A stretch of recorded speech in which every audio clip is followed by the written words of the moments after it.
a tutti, bentrovati. Io compro Siciliano Live, pronti anche oggi per scoprire delle bellissime realtà del nostro territorio. Intanto vi ricordo, condividete la nostra diretta per fare vedere a tutto il mondo quante cose belle abbiamo in Sicilia. E allora iniziamo subito il nostro collegamento e diamo il benvenuto all'avvocato Nino Grippaldi. Buongiorno a tutti, buongiorno Eliana, buongiorno a voi.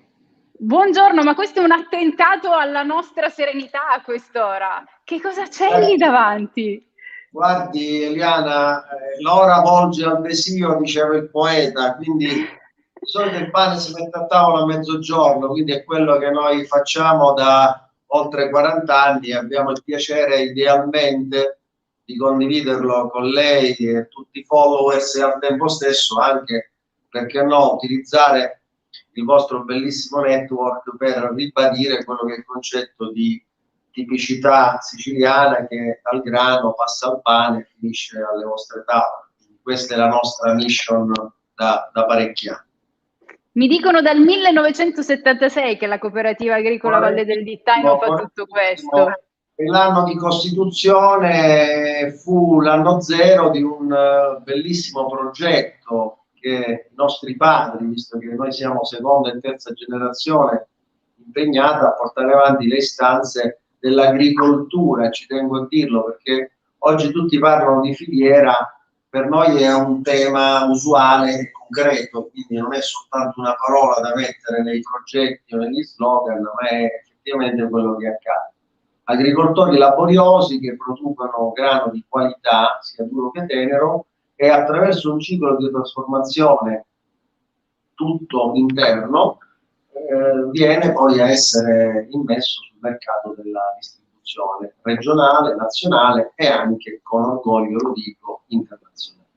Abbiamo citato la Cooperativa Agricola Valle del Dittaino, ma per i consumatori poi trovano il prodotto a marchio Pandittaino, è quello il nome con il quale riconosciamo immediatamente i prodotti, quella confezione, quel logo che ci fanno capire esattamente di che cosa parliamo. Quindi ci troviamo, quando immagino l'azienda, immagino queste immense distese di grano.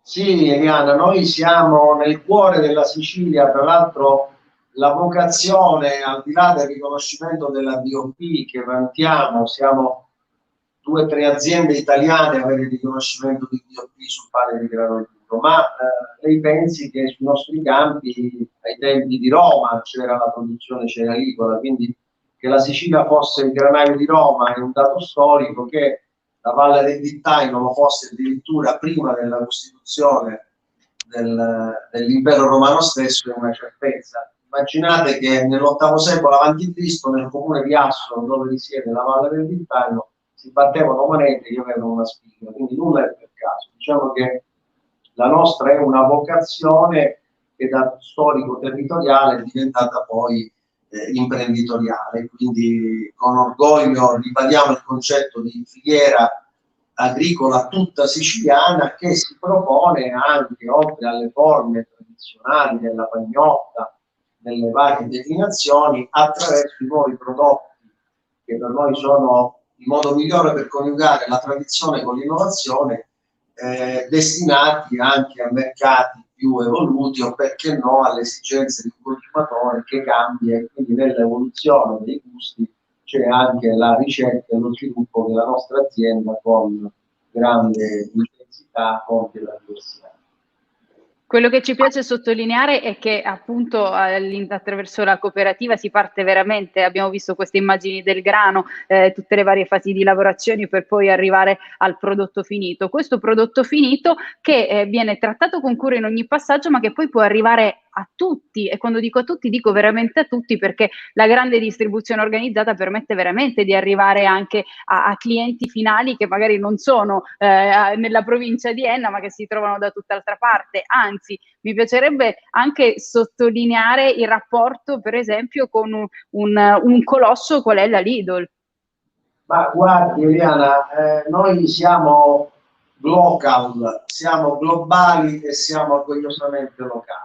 Lidl è, oltre a essere una catena mondiale, un marchio riconosciuto che negli anni ha puntato, perché no, alle eccellenze valoriali e qualitative dei vari territori di cui noi orgogliosamente siamo fornitori, lo siamo in Italia, lo siamo anche all'estero, però piace molto declinare il concetto di ormai partnership con i gruppi della grande distribuzione organizzata, perché riteniamo che il mercato di riferimento, appunto, e mai come ora, dopo l'esperienza inizialmente traumatica della pandemia dovuta al Covid, ci ha costretto, perché no, a rimodulare, a rielaborare quelle che erano le dinamiche anche di pensiero circa lo sviluppo. Per noi è importante, anche perché, veda, in un tema salutistico, poter declinare un prodotto che rispetto,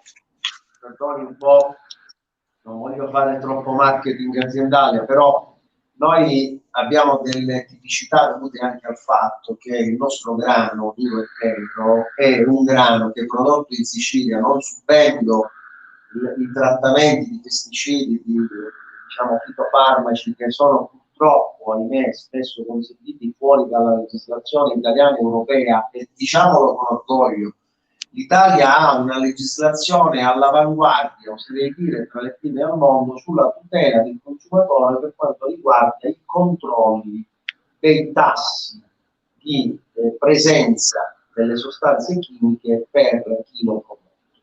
Cosa significa questo? Significa che chi acquista o a Capopassero o a Bolzano o a Vienna o a Parigi un pezzo di pane pannittaino sa che quel prodotto è il frutto, la conseguenza di un processo di filiera corta a chilometro zero che garantisce, noi abbiamo tutte le certificazioni internazionali e veniamo costantemente, è giusto perché così si cresce, monitorati dagli organismi riconosciuti a livello mondiale, per poter garantire che quel prodotto che il consumatore presceglie abbia delle caratteristiche di salubrità. Oggi io penso che il wellness, la salute debba essere messa al primo posto, e sicuramente una buona alimentazione, lo dicono gli studiosi, rappresenta la migliore medicina preventiva.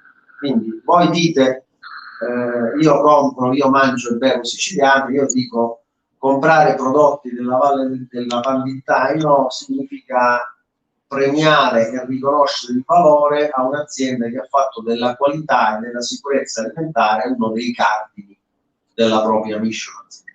E aggiungo io che è l'unica azienda in Italia ad aver ricevuto il riconoscimento nazionale della doppia filiera, perché c'è la produzione di una doppia tipologia di grani, il grano duro e il grano tenero. Quindi questo è un motivo di grandissimo prestigio ed è sicuramente un riconoscimento da sottolineare. Grazie Diana, questo è un assist importante che mi fai e lo colgo al volo. Tutto nasce dalla terra e noi a quella siamo affezionati, la rispettiamo perché ci dà quotidianamente risposte comunque positive e incoraggianti. Il poter dire in un mercato globale, spesso anche spietato, che nella terra di Sicilia, in un areale individuato, il nostro consumatore possa addirittura sapere e comprendere quali varietà culturali sono state seminate, come sono state trattate. Lo dico con grande piacere, la partnership con una società globale come la Società Italiana Sementi e l'IPF, che sono gli istituti delle boniche interraresi, rappresenta un altro tassello nella catena, nella filiera, nella catena della garanzia che il consumatore ha, che nel prescegliere quel prodotto sa che dal chicco al processo di lavorazione, alla trasformazione del grano in semonofarina c'è una garanzia di tracciabilità. Tutto questo penso che sia un valore che un grandissimo valore.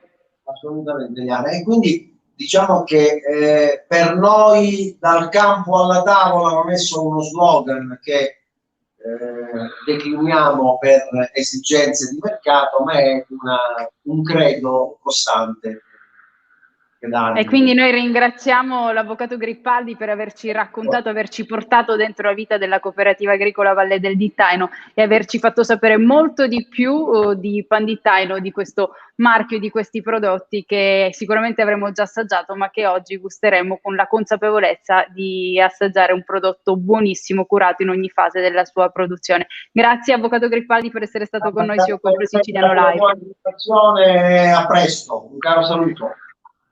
Grazie, ma quante cose scopriamo qui insieme, perché una cosa è assaggiare un prodotto, un'altra cosa è poterne conoscere la storia, poter realmente entrare in quella che è tutta in tutte le fasi della realizzazione, quando poi ci sono aziende come questa che permettono veramente di abbracciare tutto, però dobbiamo andare anche a sottolineare, si parlava di salubrità, si parlava di stare bene, e allora ecco che dobbiamo parlare di un progetto importantissimo, e così do il benvenuto al dottore Nino Sutera.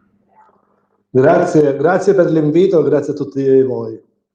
Adesso dobbiamo parlare di un percorso culturale molto particolare che è dedicato alla riscoperta, ma anche alla valorizzazione di quelli che sono i territori rurali e dei prodotti, quelli di nicchia, quelle identità, quei prodotti che sono quasi unici, ma che comunque hanno una storia importante tutta da raccontare. E lo facciamo perché dobbiamo parlare di Borghi Genius Loci, Libera Università Rurale Saperi e Sapori Onlus, di cui il dottore Sutera è direttore ed è appunto ha ideato tutto questo e ci può raccontare cos'è questo progetto. Sì, diciamo che questo percorso Borghi Genius Loci Deco la possiamo classificare come la faccia della stessa medaglia di un lavoro straordinario che portate avanti voi, facendo conoscere e invitando i consumatori a comprare e a mangiare prodotti siciliani.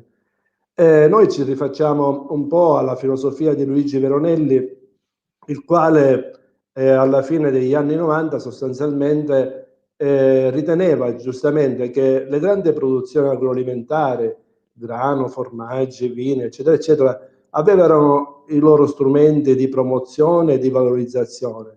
Nessuno più si occupava dei piccoli prodotti, dei prodotti identitari, quindi non prodotti tipici, perché i prodotti tipici sono quelli tutelati da Bruxelles. Poi c'è una miriade, un vero e proprio giacimento di prodotti enogastronomici, in gran parte dei casi che identificano un comune. Il percorso si chiama Genius Loci perché sta a indicare proprio l'anima, lo spirito di un luogo, e ogni comune, l'Italia è poi l'Italia dei comuni, ogni comune ha il suo prodotto identitario, cioè un prodotto che ha il DNA in quel territorio. Ora, questi discorsi noi li portiamo avanti ormai quasi da un decennio. 10 anni fa sembrava proprio, quando uno parlava di queste cose, sembrava un marziano, anche perché i piccoli borghi, le piccole realtà sembravano destinati a essere dimenticati. Oggi, per la verità, non è soltanto un fenomeno dovuto alla pandemia, era un percorso che era già in atto. Guarda caso, tutti i piccoli borghi, tutte le piccole realtà rurali riescono a conquistare una grande attenzione sia nell'ottica di una sfera prettamente turistica, sia anche nell'ottica di riscoprire prodotti identitari, piatti straordinari di un territorio, dove chiaramente si deve andare nel territorio per poterli assaggiare, che poi i prodotti identitari, quindi i prodotti DECO a denominazione comunale, che è uno strumento sostanzialmente nelle prerogative di un sindaco per valorizzare l'identità di un territorio, e chiaramente valorizzando il prodotto identitario valorizza il territorio nel suo insieme, trasformandolo anche indirettamente in un attrattore turistico. Le finalità. Dottore, abbiamo anche un video che ci permette di capire un po' meglio ciò di cui stiamo parlando, quindi guardiamolo insieme. Sì.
E qui sicuramente qualcuno ha rivisto anche i colori, le forme che appartengono veramente alle tradizioni di luoghi che si sono vissuti, qualcuno li avrà incontrati nel proprio percorso familiare, qualcun altro andando a fare anche un viaggio. E questa è la bellezza di questi prodotti identitari, che ci portano nella memoria tutta una storia. Sì, ha perfettamente ragione. Guardi, si racconta nel mondo che si beve vino francese, anche se noi italiani preferiremmo dire che si beve vino italiano, ma comunque nel mondo si Anche beve siciliano, diciamolo, anche perché per siciliano, ora va perché tanto di è moda, per tantissimo. fortuna. Però generalmente ecco, si dice che si beve vino francese, forse anche per quello con le bollicine. Ecco. Si guida si guida un'auto tedesca, ma si mangia italiano. Cioè uno degli elementi attrattori turistici in assoluto, al di là delle bellezze storiche, architettoniche, culturali, paesaggistiche del nostro paese, si viene in Italia per il buon cibo. Poi la Sicilia ha, come dire, un vero e proprio giacimento enogastronomico da preservare, da conservare, da valorizzare e da tramandare alle generazioni future. Ecco, noi con questo percorso dobbiamo essere capaci di far rivivere le piccole realtà rurali attorno ai prodotti identitari. Anche nell'agroalimentare funziona un po' come nelle mode, no? Ora un po' meno, ma fino a qualche anno fa le vere mode prima arrivavano al nord del paese, forse anche per la grande densità abitativa, e poi prima o poi arrivavano pure dalle nostre parti. Anche nel concetto della valorizzazione dei prodotti enogastronomici, in realtà un po' funziona così. Al nord, se voi andate nel Triveneto, Veneto, Lombardia, eccetera, eccetera, ogni comune ha i suoi prodotti deco, i prodotti identitari. Che orgoglio del sindaco, guai chi gli tocca. E guardate, io ci sono stato, sono prodotti straordinari, si inventano tra storia e leggenda qualcosa da raccontare. Noi la storia e la Ce leggenda l'abbiamo già. ce l'abbiamo già. Ecco, in questo percorso diciamo che ormai va avanti da 10 anni, i nostri partner privilegiati sono gli chef, che sono poi ci sono alcuni chef, non ne voglio citare qualcuno per evitare di dimenticarne altri, hanno sposato un po' questa filosofia e noi abbiamo consegnato il riconoscimento di custode dell'identità territoriale. Cioè sono chiaramente I paladini della nostra storia attraverso il gusto. è giusto che sappiano fare tutti i piatti del mondo, ma questi, alcuni di questi dove noi abbiamo consegnato il riconoscimento proprio perché hanno una capacità di recupero della memoria storica e della storia narrante attorno ai prodotti identitari. Ecco, la differenza che passa tra questo percorso e i prodotti, la bontà dei prodotti identitari e tutti gli altri sta proprio nella storia narrante attorno al prodotto. Altrimenti si tratterebbe di un vero e proprio prodotto commerciale, ce n'è tantissimi, tutti per carità straordinari. Io poco fa ascoltavo il collega, l'avvocato Grippaldi, Sì? straordinario, per esempio, ha dimenticato di dire che la Sicilia era granaio d'Italia, da noi si produce un grano naturale, ma i consumatori forse non sanno che a volte consumano pasta prodotto con il grano maturato con il glisofato, che tutte le ricerche hanno detto che è il peggior prodotto solvente chimico che si possa utilizzare e che è scatenante di alcune malattie cancerogene. Allora ribaltiamo la Bisogna fare situazione, attenzione. consumiamo solo prodotto, diciamo, a me la filosofia del chilometro zero non mi piace, no? Perché il chilometro zero è stata una formula geniale inventata dai tedeschi quando c'è stata la crisi della vendita delle auto. Si sono inventate le macchine a chilometro zero. Noi invece Parliamo di abbiamo prodotti di prossimità, come li vogliamo chiamare? no, dei prodotti identitari, cioè dei prodotti che Ok. nascono in un comune, che sono nati in quel comune ne è orgoglioso e generalmente parliamo di prodotti, amo ripetere, troppo piccoli per metterli su strada, ma troppo importanti per lasciarli cadere nel dimenticatoio. Ecco, ha ragione, assolutamente ragione. Noi siamo arrivati praticamente al termine del tempo a nostra disposizione, però voglio dare spazio a qualche messaggio prima di salutarci, anche perché ce n'è uno in particolare che arriva da Raf Borsellino, che ci saluta, saluta il dottore dicendo compaesano, saluti dalla Germania da Raf Borsellino, quindi per il dottore Sutera c'è questo messaggio in particolare. Luca Leonardi dice complimenti per questa iniziativa, perché la Sicilia è un vero patrimonio culinario e non solo. E poi ancora Mimma Spallina che dice buongiorno a tutti, Giovanni Lorenzo Montemaggiore che fa un saluto e dice complimenti a tutti. Poi vedo ancora Luca Rasa, buongiorno Eliana, buongiorno Luca, Lidia Prestana che ci dà il buongiorno e dice saluti a tutti gli ospiti interessanti, anche John Blandi che ricordiamo ci scrive da New York, Matteo Magro che ci saluta e fa i complimenti, Antonino Di Caccamo, sono veramente da Milano lui è collegato, insomma sono veramente tantissimi come sempre gli amici che ci seguono da lontano, e quindi grazie dottore Sutera, perché anche oggi attraverso le parole sappiamo di avere tramandato l'importanza di continuare quella che è la tradizione e la storicità dei nostri prodotti identitari. Sì, c'ha ragione, sono io che devo ringraziare voi. Poi questo, diciamo, questo periodo post pandemia ha fatto in qualche modo esplodere i nuovi strumenti della comunicazione, no? Che sono questi, insomma. Usiamoli per comunicare cose buone. Ecco, e vedo che avete tanti fans, vi seguono in tanti, complimenti ancora perché state facendo un lavoro sociale di grandissimo valore culturale. Grazie, grazie dottore Sutera, grazie a tutti voi per essere stati collegati anche quest'oggi con Io Compro Siciliano Live. Condividete questa diretta e soprattutto andate a visitare sempre iocomprosiciliano.com. Un saluto a tutti, noi ci vediamo domani.